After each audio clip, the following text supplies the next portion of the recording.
ఓం గంగణమతే నమ ఐం సరస్వతి నమ శ్రీమాత్రే నమో నమ శివాయ గురువే నమో నమ ఓం నమ శివాయ శివాయ గురువే నమో నమ జయ గురు దత్తాత్రేయ నమ క్లీం కృష్ణాయ గోవిందాయ గోపీజన వల్లభాయ నమో నమ ఓం గంగణపతే నమ జయ గురు దత్తాత్రేయ నమ క్లీం మహాకాళికాయ నమ యూట్యూబ్ ప్రేక్షకులందరికీ కూడా నమస్కారం అండి.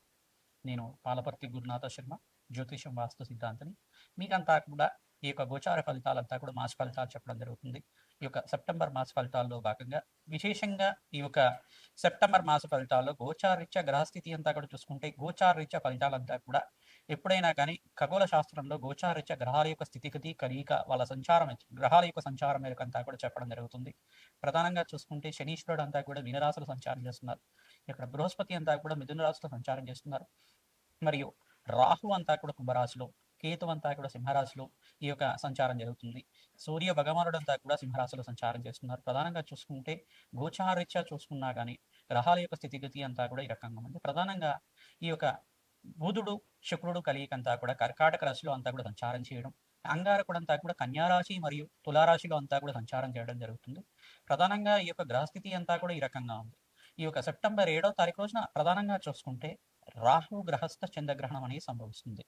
గోచారీత్యా ఈ యొక్క రాహు గ్రహస్థ చంద్రగ్రహణం అనేది సంభవించడం వల్ల ఈ యొక్క ప్రపంచంలో అంతా కూడా గ్రహస్థితి ఈ రకంగా ఉన్నది. ఈ యొక్క గ్రహస్థితి ప్రభావం వల్ల ఎటువంటి ఫలితాలంతా కూడా మేషాది ద్వాదశ రాశుల వాళ్ళకి ఈ యొక్క గోచార ఫలితాలలో భాగంగా చెప్పడం జరుగుతుంది. ఎటువంటి ఫలితాలు వస్తాయి, శుభ ఫలితాలు వస్తాయా, మిశ్రమమైన ఫలితాలు వస్తాయా, అధమమైన ఫలితాలు వస్తాయా, ప్రధానంగా చూసుకుని ఈ యొక్క సెప్టెంబర్ మాస ఫలితాల్లో ప్రధానంగా అందరికి కూడా చెప్పేది ఏంటంటే గ్రహణం ఉన్నప్పుడు దానికి పరిహారం చేసుకోవడం వల్ల శీఘ్రంగా భగవంతుడి యొక్క అనుగ్రహం అంతా కూడా లభిస్తుంది. సకల గ్రహ దోష నివారణ జరుగుతుంది. కోటి యజ్ఞాల పుణ్య ఫలితం అంతా కూడా ఈ గ్రహణ నియమాలు పాటిస్తూ భగవంతుడి యొక్క నామస్మరణం చేసుకోవడం వల్ల సకల గ్రహదోషం నివారణ జరగడానికి ఆస్కారం ఉంటుంది. మీ జన్మజాతకంలో ఎటువంటి దోషాలు ఉన్నా కానీ ఆ దోషాల నుంచి బయటపడడానికి ఆస్కారం ఉంటుంది. ప్రధానంగా జన్మ జాతకమే ప్రధానమైన జాతకంగా చెప్తున్నాం. ప్రతి విషయం కూడా గోచార చక్రం అనేది గ్రహస్థితి ఆధారంగా చెప్పడం జరుగుతుంది. గ్రహస్థితి అంతా కూడా ఈ యొక్క గ్రహ గోచారం అంతా కూడా గ్రహ సంచారం ఏ రకంగా ఉంటుంది, గ్రహాలంతా కూడా ఏ రకంగా ఏ రాశి నుంచి ఏ రాశికి మారుతున్నారు, గ్రహాల యొక్క దృష్టి అంతా కూడా ఏ రాశి మీద పడుతుంది, ఆ దృష్టి కేంద్రంగా ఏ ఫలితాలు ఇస్తుంది, గ్రహాల యొక్క కలయిక ఏ ఫలితాలు ఇస్తుంది అంతా కూడా చెప్పడం జరుగుతుంది. గోచార చక్రం అనేది మనకి ప్రస్తుత కాలంలో అంతా కూడా ప్రస్తుత సమయానికి ఏ ఫలితాలు ఇస్తుంది, ప్రస్తుత మాసానికి ఏ ఫలితాలు ఇస్తుంది అంతవరకు మాత్రమే చెప్పడం జరుగుతుంది. జన్మజాతకంలో ఉండే గ్రహాల యొక్క స్థితిగతి ఏ రకంగా ఉంది, జన్మజాతకంలో ఉండే దోషాలకంతా కూడా పరిహారం అంతా కూడా జ్యోతిష పండితులతోటి మీ జన్మజాతకం అంతా కూడా విశ్లేషణ చేయించి తత్పరిహారార్థం అంతా కూడా చేయించడం వల్ల శీఘ్రంగా అష్టైశ్వర్య యోగం సిద్ధించడానికి, మనోవాంఛలన్నీ కూడా తీర్చడానికి, ప్రధానంగా మనోవాంఛలంతా కూడా సంపూర్ణం అవడానికి ఆస్కారం ఉంటుంది. ప్రధానంగా చూసుకుంటే జన్మ జాతకమే ప్రధానమైన జాతకంగా అందరికీ కూడా చెప్పేది ఏంటంటే భగవంతుడి యొక్క నామస్మరణ చేయండి, గోమాత సేవ చేయండి, యజ్ఞాది కృతులు ఆచరించడం వల్ల అఖండమైన పుణ్యప్రాప్తి కలుగుతుంది. సెప్టెంబర్ మాస ఫలితాల్లో భాగంగా మేషాది ద్వాదశ రాశుల వాళ్ళకి అదృష్ట యోగం ఏ రకంగా కలిసి వస్తుంది, రాజయోగం ఏ రకంగా కలిసి వస్తుంది, ఈ రాశి వాళ్ళకి 4 రాశి వాళ్ళకి అంతా కూడా ప్రధానంగా గ్రహణ ప్రభావం అంతా కూడా మిశ్రమైన ఫలితాలు ఉంటుంది, అధమమైన ఫలితాలు ఉంటాయి. ఈ రాశి వాళ్ళకంతా కూడా మేషాది ద్వాదశ రాశులలో ఒక 4 రాశి వాళ్ళకి అఖండమైన శుభ ఫలితాలుగా ఉంటాయి. ఏ రాశి వాళ్ళకి శుభ ఫలితాలు, ఏ రాశి వాళ్ళకి అధమ ఫలితాలు అంతా కూడా విశ్లేషణ చేసుకుంటూ గ్రహ గోచారం అంతా కూడా అన్వయం చేసుకొని జన్మ జాతకంలో మీ జాతకానికి కూడా అన్వయం చేసుకొని మీరు పరిశీలన చేసుకోవాల్సి ఉంటుంది. ప్రధానంగా చూసుకుంటే జన్మ జాతకంలో అంతా కూడా ఎటువంటి గ్రహ దోషాలున్నా దానికి పరిహారం అంతా కూడా శీఘ్రంగా చేయడానికి ఆస్కారం ఉంటుంది. భగవంతుడు ఆరాధన చేసుకోవడం వల్ల, జపాన్ని ఆచరించుకోవడం వల్ల, నవగ్రహాల యొక్క అనుగ్రహం మేరకి మన జీవన విధానం ఉంటుంది. మానవాళి జీవన విధానం అంతా కూడా నవగ్రహాల యొక్క అనుగ్రహం మేరకే ఉంటుంది. కావున మీరు చేసుకున్న దైవ ఆగామి సూచిత సంచిత ప్రారంభ కర్మలని ఉంటాయి అన్నమాట. ఈ యొక్క కర్మలంతా కూడా ప్రారంభ కర్మలంతా కూడా చేసుకోవడం వల్ల కర్మ నివారణ జరగడానికి, ప్రధానంగా అఖండ పుణ్యయోగం సిద్ధించడానికి, తద్వారా మీకంతా కూడా ఆనందమైన జీవితం జీవించడానికి, పుణ్య యజ్ఞాధికరతలు ఆచరించుకోవడం వల్ల, అన్నదానం చేయడం వల్ల, భగవంతుడి యొక్క సేవ ఆచరించడం వల్ల, గోమాత సేవ చేయడం వల్ల సకల పాప నివారణ జరుగుతుంది, అష్టైశ్వర్యోగం సిద్ధిస్తుంది. ప్రధానంగా చూసుకుంటే ఈ యొక్క సెప్టెంబర్ 7వ తారీఖు రోజున ఆదివారం రోజున శతభిష పూర్వభద్ర నక్షత్రయుక్తంగా ఈ యొక్క కుంభరాశిలో అంతా కూడా రాహు చంద్రుడు కలియిక అంతా కూడా జరుగుతుంది. రాహు చంద్రుడు కలియిక జరిగినప్పుడు ఇక్కడ అంతా కూడా ఏం జరుగుతుంది, ప్రధానంగా రాహు గ్రహస్థ చంద్రగ్రహణం అంతా కూడా శతభిష పూర్వభద్ర నక్షత్రయుక్తంగా కుంభరాశిలో అంతా కూడా సంభవిస్తుంది. ప్రధానంగా ఈ యొక్క గ్రహణం అనేది ప్రభావం అంతా కూడా భారతదేశం అంతటా కనిపిస్తుంది. ప్రధానంగా భారతదేశం అంతటా కూడా కనిపిస్తుంది. ప్రధానంగా చూసుకుంటే ఎవరికైతే కనుక ఈ యొక్క గ్రహణ ప్రభావం అంతా కూడా అధమమైన ఫలితాలుగా చెప్పడం జరుగుతుందో, అధమమైన ఫలితాలు ఉన్నప్పుడు దానికంతా కూడా దానాది కార్యక్రమాలు చేసుకోవాలి, జపాన్ని ఆచరించాలి, యజ్ఞాది కృతులు చేసుకోవాలి, శీఘ్రంగా శుభ ఫలితాలు రావడానికి ఆస్కారం ఉంటుంది. ప్రధానంగా చూసుకుంటే కుంభరాశిలో అంతా కూడా రాహు గ్రహస్థ చంద్రగ్రహణం అనేది సంభవిస్తుంది కావున ఈ యొక్క కుంభరాశి వాళ్ళకి అధమమైన ఫలితాలుగా చెప్పడం జరుగుతుంది. ప్రధానంగా అధమమైన ఫలితాలున్న 4 రాశి వాళ్ళు ప్రధానంగా చూసుకుందాం. మకర రాశి వాళ్ళకి అధమమైన ఫలితాలుగా, మరియు సింహరాశి వాళ్ళకి అధమమైన ఫలితాలుగా, మరియు ఇక్కడ చూసుకుంటే కన్యా రాశి వాళ్ళకి కూడా అధమమైన ఫలితాలుగా. ప్రధానంగా అధమమైన ఫలితాలు ఉంటే 4 రాశి వాళ్ళు ఏంటంటే ప్రధానంగా కుంభరాశి వాళ్ళు, కన్యా రాశి వాళ్ళు, సింహరాశి వాళ్ళు, మకర రాశి వాళ్ళు. వీళ్ళకంతా కూడా రాహుగ్రహస్థ చంద్రగ్రహణ సమయంలో ప్రధానంగా చూసుకుంటే వీళ్ళకి అధమమైన ఫలితాలుగా ఉన్నాయి కావున రాహుగ్రహానికి ప్రీతికరంగా మిరువులు దానం చేసుకోవాలి. సర్పబింబాన్ని, వెండి బింబాన్ని అంతా కూడా దానం చేసుకోవడం, అంటే సర్ప రూపుని, వెండి రూపుని అంతా కూడా బ్రాహ్మణత్వం దానం చేసుకోవడం, గ్రహణం అయిపోయిన తర్వాత ఈ దానాన్ని కార్యక్రమాలు చేసుకోవడం వల్ల మంచి ఫలితాలు ఉంటుంది. చంద్రగ్రహానికి ప్రీతికరంగా బియ్యం దానం చేసుకోవడం, తెల్లటి వస్త్రాన్ని దానం చేసుకోవడం, కంచు పాత్రలో అంతా కూడా ఆవునీని అంతా కూడా పోసి, ఆవునీని ఘృతాన్ని అంతా కూడా ఈ యొక్క యజ్ఞాతి క్రతుల కోసం కానీ ఆవునేనంతా కూడా మంచి ఆవునేనంతా కూడా దానం చేసుకోవడం వల్ల అఖండ పుణ్యయోగం కలుగుతుంది. ప్రధానంగా చూసుకుంటే ఈ యొక్క చంద్రబింబం అంతా కూడా దానం చేసుకోవడం, ప్రధానంగా నల్ల నువ్వులని దానం చేసుకోవడం వల్ల సకల గ్రహదోష నివారణ కలగడానికి ఆస్కారం ఉంటుంది. మరియు గోమాత సేవను ఆచరించాలి. ప్రధానంగా ఈ గోమాత సేవని ఆచరించడం వల్ల ఈ యొక్క తోటకూర కానీ, గోంగూర కానీ, దోసకాయ కానీ, దోస పండు కానీ గోమాతకు సమర్పించడం వల్ల అష్టైశ్వర్య యోగం సిద్ధిస్తుంది, సకల గ్రహదోష నివారణ కలుగుతుంది. ఈ యొక్క 4 రాశి వాళ్ళు ఎవరికైతే అధమమైన ఫలితాలు చెప్పామో వాళ్ళంతా కూడా జప హోమాది కార్యక్రమాలు ఆచరించుకోవాలి. నవగ్రహ శాంతి హోమాది కార్యక్రమాలు ప్రధానంగా శనీశ్వరుడికి, రాహుకి, మరియు ఇక్కడ చంద్ర భగవానుడికి, సూర్య భగవానుడికి, కేతుకి, బృహస్పతికి, శుక్రుడికి అంతా కూడా జప హోమ దాన కార్యక్రమాలు ఆచరించుకోవడం, తద్వారా పరమేశ్వరుడికి అంతా కూడా మృత్యుంజయ అభిషేకం అంతా కూడా చేసుకోవడం వల్ల, ఏకాదశ రుద్రాభిషేకాన్ని ఆచరించడం వల్ల గ్రహణ కాల సకల గ్రహదోష నివారణార్థం అనే సంకల్పంతో చేసుకుంటారు. గ్రహణ సమయంలో అంతా కూడా పట్టు స్నానము, విడుపు స్నానం అంతా కూడా చేయాలి, ఆచరించాలి. అంతా కూడా గర్భిణులంతా కూడా గ్రహణ సమయంలో అంతా కూడా ప్రధానంగా భగవంతుడి యొక్క నామస్మరణ చేసుకుంటూ ప్రశాంతంగా నిద్రపోవడం వల్ల కదలకూడదు, ఎక్కువగా కదలకూడదు. గ్రహణ సమయంలో ప్రధానంగా రాత్రి వేళలో అంతా కూడా సంభవిస్తుంది. గ్రహణం అంతా కూడా ఆదివారం భాద్రపద మాసం పౌర్ణమి వేళలో ఈ యొక్క రాహుగ్రహస్థ చంద్రగ్రహణం అంతా కూడా ఆదివారం రాత్రి 9:56 కూడా సంభవిస్తుంది. ప్రధానంగా గ్రహణ కాలం అంతా కూడా చూసుకుంటే ఈ యొక్క గ్రహణ పట్టు అంతా కూడా ఈ సమయంలో ఉంది. జపాన్ని ఆచరించుకోవడం, పట్టు స్నానాన్ని ఆచరించడం, నది స్నానాన్ని ఆచరించడం, అవకాశం ఉన్న వాళ్ళు మంత్రస్నానాన్ని ఆచరించడం అంతా కూడా ఎవరికైతే కనుక మంత్ర అనుష్ఠానాలు ఉన్నాయి, మంత్రోపదేశం ఉంది, గురువు ద్వారా మేము మంత్రాన్ని ఉపదేశం పొందాం, ఆ మంత్రాన్ని అంతా కూడా జప అనుష్ఠానాన్ని యజ్ఞాధికృతులను ఆచరించుకోవడం వల్ల గ్రహణ కాలంలో జపాన్ని ఎవరైతే ఆచరిస్తారో మీకు మంత్రోపదేశం మంత్రాన్ని జపం చేసుకోవచ్చు, మీరు అష్టాక్షరి మంత్రాన్ని జపం చేసుకోవచ్చు.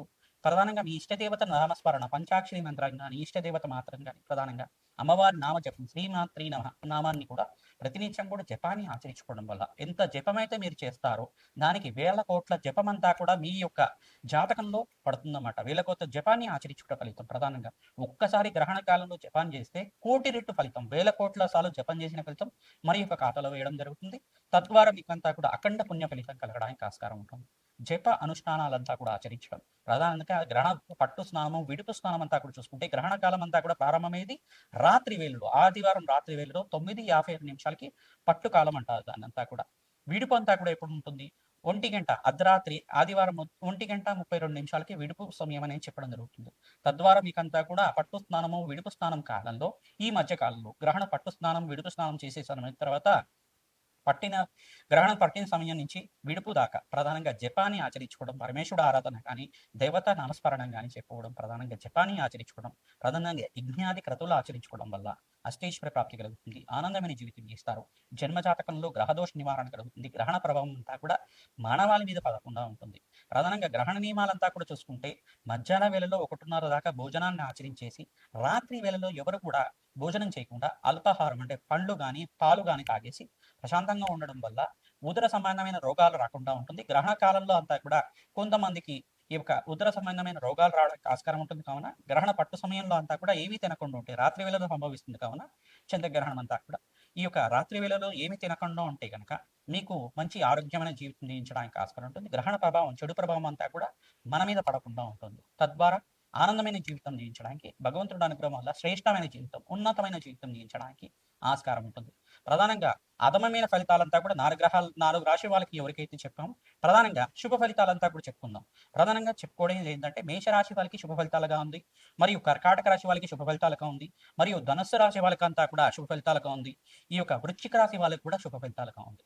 గ్రహణ కాలంలో అంతా కూడా ఈ రాశి వాళ్ళు కూడా జప అనుష్ఠానాన్ని చేసుకోవడం, మీ జన్మజాతకంలో కొన్ని గ్రహాలు బలహీనంగా ఉంటే ఆ గ్రహాలకంతా కూడా జపాన్ని ఆచరించడం, దానాన్ని చేసుకోవడం, నవగ్రహ శాంతి హోమాది కార్యక్రమాలు ఆచరించుకోవడం వల్ల, భగవంతుడు సేవ చేయడం వల్ల, పరమేశ్వరుడికి అభిషేకాలు చేసుకోవాలి. గ్రహణం అయిపోయిన తర్వాత ఆంజనేయ స్వామి వారికి తమలపాకు పూజ చేసుకోవడం, అమ్మవారికి అంతా కూడా పసుపు కుంకుమతోటి, నారికీల జలంతోటి, ఈ యొక్క సుగంధ ద్రవ్యాలతోటి అభిషేకం చేసుకోవడం వల్ల, అమ్మవారికి వస్త్రాన్ని సమర్పించడం వల్ల, కూష్మాండ దానాన్ని సమర్పించడం వల్ల, తెల్ల గుమ్మడికాయనంతా కూడా బ్రాహ్మణునికి ఈ యొక్క దానం చేయడం వల్ల మమ జాతకరీత్యా గోచారీత్యా రాహు గ్రహస్థ చంద్రగ్రహ దోష నివారణార్థం, చంద్రగ్రహణ కాలి సర్వగ్రహ దోష నివారణార్థం కూష్మాండ దానాంచ కరిషే అనే సంకల్పంతో తెల్ల గుమ్మడికాయంతా కూడా బ్రాహ్మణత్వంకంతా కూడా దక్షిణ సహితంగా వస్త్ర సహితంగా దానం చేసుకోవడం వల్ల సంఘంలో కీర్తి ప్రతిష్టలు పెరుగుతాయి, సకల గ్రహదోష నివారణ కలుగుతుంది, రాజయోగం సిద్ధిస్తుంది, తద్వారా అష్టైశ్వర్యోగం సిద్ధిస్తుంది. మీకంతా కూడా మంచి ఫలితాలు రావడానికి ఆస్కారం ఉంటుంది. ప్రధానంగా మధ్యమైన ఫలితాలు అంటే ఈ రాశులంతా కూడా ఏమున్నాయి తెలుసుకుందాం. మధ్యమైన ఫలితాలంతా కూడా చూసుకుంటే వృషభ రాశి వాళ్ళకి మధ్యమైన ఫలితాలుగా, మరియు మిథున రాశి వాళ్ళకి మధ్యమైన ఫలితాలుగా, తులారాశి వాళ్ళకి మధ్యమైన ఫలితాలుగా, మీనరాశి వాళ్ళకి కూడా మధ్యమైన ఫలితాలుగా చెప్పడం జరుగుతుంది. ఈ యొక్క సకల గ్రహదోష నివారణ కలిగి మీకంతా కూడా అష్టైశ్వర్య యోగం సిద్ధించడానికి ఈ మధ్యమైన ఫలితాలు ఉండేవాళ్ళు కూడా శనీశ్వరుడికి, రాహుకి, చంద్రగ్రహానికి, సూర్య భగవానుడికి, బృహస్పతికి, శుక్రుడికి అంతా కూడా జప హోమ శాంతి కార్యక్రమాలు ఆచరించుకోవడం వల్ల గోచారీత్యా జన్మజాతకంలో కూడా గ్రహదోష నివారణ కలిగి అష్టైశ్వర్య యోగం సిద్ధించడానికి ఆస్కారం ఉంటుంది. ప్రధానంగా రాహు గ్రహానికి ప్రీతికరంగా మినుములు దానం చేసుకోవడం, ఈ యొక్క ఆవునైనంతా కూడా దానం చేసుకోవడం, ప్రధానంగా చంద్ర భగవాన్ ప్రీతికరంగా బియ్యం దానం చేసుకోవడం, కంచు పాత్రలంతా కూడా ఆవుని అంతా కూడా దానం చేసుకోవడం, చంద్ర బింబానంతా కూడా వెండి బింబానంతా కూడా దానం చేసుకోవడం, తెల్లటి వస్త్రానంతా కూడా మంచి పంచనంతా కూడా బ్రాహ్మణోత్వం అంతా కూడా వస్త్ర సహితంగా దక్షిణ సహితంగా అంతా కూడా దానం చేసుకోవడం, పరమేశ్వరుడు ప్రీతికరంగా ఈ యొక్క ఇష్టదైవాన్ని ప్రీతికరంగా ప్రతినిత్యం కూడా శ్రీరామ జయ రామ జయ జయ రామ రామ అనే నామాన్ని కానీ, శ్రీరామ శ్రీరామ శ్రీరామ రామ రామ రామ అనే నామాన్ని కానీ, ఓం నమ శివాయ శివాయ గురువే నమ నామాన్ని ప్రతినిత్యం కూడా జపాన్ని ఆచరించుకోవచ్చు. స్మరణ మాత్రేం సంతుష్టాయ దత్తాత్రేయాయ నమో నమ నామాన్ని కూడా జపాన్ని ఆచరించుకోవడం అష్టైశ్వర ప్రాప్తి కలుగుతుంది. ప్రధానంగా చూసుకుంటే శ్రీం మహాలక్ష్మీ దేవ్యై నమ, శ్రీం మహాలక్ష్మీ దేవ్యై నమ, శ్రీం మహాలక్ష్మీ దేవ్యై నమ. బీజాక్షర రూపంలో ప్రధానంగా శ్రీం అనేది శక్తివంతమైన అక్షరంగా చెప్పడం జరుగుతుంది. శ్రీం మహాలక్ష్మీ దేవ్యై నమ, ఓం శ్రీం మహాలక్ష్మీ దేవ్యై నమ నామాన్ని జపాన్ని ఆచరించుకోవడం వల్ల మహాలక్ష్మి కరుణా కటాక్ష వీక్షణలంతా కూడా వహించి అష్టైశ్వర్య యోగం సిద్ధించడానికి ఆస్కారం ఉంటుంది. ప్రధానంగా ఆర్థిక ఇబ్బంది నుంచి బయటపడడానికి ఆస్కారం ఉంటుంది. గ్రహణ కాలంలో ఈ జపాన్ని ఆచరించుకోవడం అష్టైశ్వర్య యోగం సిద్ధించడానికి ఆస్కారం ఉంటుంది. ప్రధానంగా ఓం నమో నారాయణాయ, ఓం నమో భగవతే వాసుదేవాయ ఈ నామాన్ని కూడా ఆచరించుకోవడం వల్ల అష్టైశ్వర్య యోగం సిద్ధించడానికి, మోక్ష జ్ఞాన సిద్ధి లభించడానికి, భగవంతుడి యొక్క దయా కృపా కటాక్షాలంతా కూడా లభించడానికి ఆస్కారం ఉంటుంది. ఓం నమ శివాయ శివాయ గురవే నమ నామాన్ని కూడా చేసుకోవడం వల్ల పరమేశ్వరుడి కృపా కటాక్షలు మన మీద ఉంటాయి. తద్వారా మీకు అంతా కూడా మోక్ష జ్ఞాన సిద్ధి, అష్టైశ్వర్య యోగము, ఆనందమైన జీవితం జీవించడానికి ఆస్కారం ఉంటుంది. ఎవరైతే కనుక మంత్రోపదేశం ఉన్న మంత్రాలంతా కూడా బీజాక్ష సంకోచితంగా గురోపదేశం తీసుకున్న వాళ్ళు, ప్రతినిత్యం కూడా వైదిక కర్మలు ఆచరించే వాళ్ళు, మీరంతా కూడా జపాన్ని ఆచరించుకోవడం వల్ల శ్రేష్టమైన పుణ్య ఫలితాలు రావడానికి ఆస్కారం ఉంటుంది.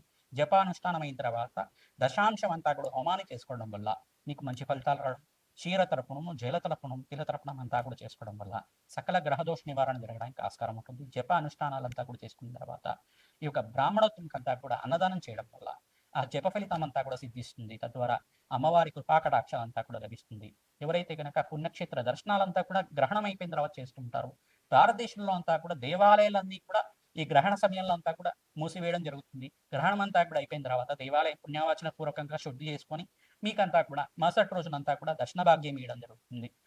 ప్రధానంగా అందరు కూడా ఈ యొక్క విశేషంగా ఈ యొక్క గ్రహణ నియమాలు పాటించడం వల్ల అష్టైశ్వర్య యోగం సిద్ధించడానికి ఆస్కారం ఉంటుంది. విదేశాల్లో కూడా గ్రహణ ప్రభావం ఉన్నది, కొన్ని దేశాలు మాత్రమే వర్తిస్తుంది. ప్రధానంగా పెసిఫిక్ ఓషన్ ప్రవేశంలో అంటే పెసిఫిక్ మహాసముద్ర సమయంలో కానీ ఆస్ట్రేలియా, న్యూజిలాండ్ ప్రాంతాల్లో కూడా ఈ యొక్క గ్రహణ ప్రభావం అనేది కనబడుతుంది. కొన్ని విదేశాల్లో కొన్ని ప్రాంతాల్లో వరకు మాత్రమే. ఈ యొక్క మిగతా దేశాల్లో అంతా కూడా గ్రహణ ప్రభావం ఉండదు. భారతదేశం అంతటా గ్రహణ ప్రభావం ఉంటుంది. అందరికి కూడా గ్రహణ నియమాలు పాటించాలి. తద్వారా మీకు ఇష్టమైన ఫలితాలు రావడానికి ఆస్కారం ఉంటుంది. ఆనందమైన జీవితం జీవించడానికి ఆస్కారం ఉంటుంది. శ్రీమాత్రే నమః. మీనరాశి జాతకులకి సెప్టెంబర్ నెల మాస ఫలితాల భాగంగా గోచారీత్యా గ్రహాల యొక్క స్థితిగతి మేరకు చెప్పడం జరుగుతుంది. గ్రహణ కాలం అంతా కూడా అంటే రాహు గ్రహస్థ చంద్రగ్రహణం అంతా కూడా కుంభరాశిలో అంతా కూడా సంభవిస్తుంది. శతభిష పూర్వవత నక్షత్రయుక్తంగా సంభవిస్తుంది. ఆదివారం సెప్టెంబర్ 7వ తారీఖు ఆదివారం రాత్రి వేళల్లో ప్రధానంగా చూసుకుంటే 9:56 కూడా గ్రహణ కాలం, ప్రారంభ కాలం అంటారు, పట్టు కాలం అంటారు. ఈ యొక్క పట్టు స్నానము, విడుపు స్నానం ఆచరించడం, మునుగా దేవతా అర్చన అంతా కూడా చేసుకోవడం, జపానీ అంతా కూడా మొదలు పెట్టుకోవడం వల్ల మంచి రుద్రాక్షమాల కానీ, స్ఫటికమాల కానీ, తులసిమాల కానీ తీసుకొని జపానీ ఆచరించుకోవడం వల్ల మంచి ఫలితాలు పొందుతారు. స్మరణ ప్రధానంగా చూసుకుంటే దత్తాత్రేయ ఒక నామస్మరణ చేసుకోవడం, దత్తాత్రేయాయ స్మరణ మాత్రేన సంతుష్టాయ నమః నామాన్ని జపాన్ని ఆచరించుకోవడం వల్ల గోచారరీత్యా గ్రహదోష నివారణ కలగడానికి, జాతకరీత్యా కూడా సకల గ్రహదోష నివారణ కలగడానికి ఆస్కారం ఉంటుంది. ప్రతినిత్యం కూడా శ్రీమాత్రే నమః, శ్రీమాత్రే నమః, శ్రీమాత్రే నమః నామాన్ని జపాన్ని ఆచరించండి. ప్రతినిత్యం కూడా అమ్మవారి యొక్క దయా కృపా కటాక్షలు మీకు లభించి అదృష్టవంతమైన జీవితం జీవించడానికి ఆస్కారం ఉంటుంది. మీనరాశి జాతకులకంతా కూడా ఈ యొక్క గ్రహణ ప్రభావం అంతా కూడా మధ్యస్థ ఫలితంగా ఉంటుంది. మీకంతా కూడా రాజయోగం సిద్ధించడానికి ప్రతినిత్యం కూడా ఏలినాటి శని ప్రభావంలో ఉన్నారు శనీశ్వరుడికి, రాహుకి, చంద్రుడికి మరియు బృహస్పతికి, శుక్రుడికి అంతా కూడా జప హోమాది కార్యక్రమాలు చేసుకోవడం వల్ల అదృష్టవంతమైన జీవితం జీవించడానికి, వివిధ వ్యాపార రంగాల్లో వాళ్ళకు కూడా మంచిగా కలిసి రావడానికి, సమయానికి డబ్బు అందుతుంది, ఖర్చులు కూడా విపరీతంగా పెరుగుతూ ఉంటాయి. ఈ అప్పుల బాధ నుంచి బయటపడడానికి జపాన్ని ఆచరించాలి. ప్రతినిత్యం కూడా సుబ్రహ్మణ్య స్వామి వారికి మంగళవారం రోజున, కృత్తికా నక్షత్రం రోజున, షష్ఠి తిథి రోజున అభిషేకాన్ని చేసుకోవడం వల్ల ప్రధానంగా అప్పుల బాధల నుంచి బయటపడతారు, అనారోగ్య ఇబ్బంది నుంచి బయటపడతారు, సకల గ్రహదోష నివారణకు ఆస్కారం ఉంటుంది. ప్రధానంగా శనీశ్వరుడి యొక్క సంచారం అంతా కూడా మీరు రాశిలో సంచారం చేస్తున్నారు కావున వెంకటేశ్వర స్వామి వారి ప్రీతికరంగా అఖండ దీపారాధన, పిండి దీపారాధన అంతా కూడా దేవాలయ ప్రాంగణంలో చేయించడం వల్ల, బ్రాహ్మణోత్వంతో అభిషేకాది కార్యక్రమాలు చేయించడం వల్ల మీకు అంతా కూడా మంచి ఫలితాలు పొందడానికి ఆస్కారం ఉంటుంది. ఎవరైతే కనుక వస్త్రదానం ప్రతినిత్యం కూడా శుక్రవారం రోజులో బ్రాహ్మణోత్వం అంతా కూడా వస్త్రదానం చేస్తూ ఉంటారు, సంఘంలో గౌరవం పెరగడానికి, కీర్తి ప్రతిష్టలు పెరగడానికి ఆస్కారం ఉంటుంది. అదృష్టవంతమైన జీవితం, ఆనందమైన జీవితం జీవించడానికి ఆస్కారం ఉంటుంది. సకల గ్రహదోష నివారణ కలగడానికి ఆస్కారం ఉంటుంది. ప్రతినిత్యం కూడా వెంకటేశ్వర స్వామి వారి దేవాలయంలో అన్నదానం చేయించండి. ప్రధానంగా ఎవరైతే కనుక అన్నదానం చేస్తుంటారో సకల గ్రహదోష నివారణ కలుగుతుంది, సకల పాప దోష నివారణ కలగడానికి ఆస్కారం ఉంటుంది. కావున సకల పాపాల నుంచి విముక్తి కలగడానికి ఆస్కారం ఉంటుంది. వెంకటేశ్వర స్వామి వారికి శ్రవణ నక్షత్రం రోజున కళ్యాణం ఆచరించడం వల్ల వివాహాది శుభ కార్యాలు కలగడానికి ఆస్కారం ఉంటుంది. మంచి ఫలితాలు పొందుతారు. గ్రహణ కాలంలో మీరంతా కూడా శనీశ్వరుడికి, రాహుకి, చంద్రగ్రహానికి, శుక్రుడికి, బృహస్పతికి ఈ యొక్క జప హోమాది కార్యక్రమాలు ఆచరించుకోవడం వల్ల విపరీత రాజయోగం, అదృష్టవంతమైన జీవితం జీవించడానికి ఆస్కారం ఉంటుంది. శ్రీమాత్రే నమః.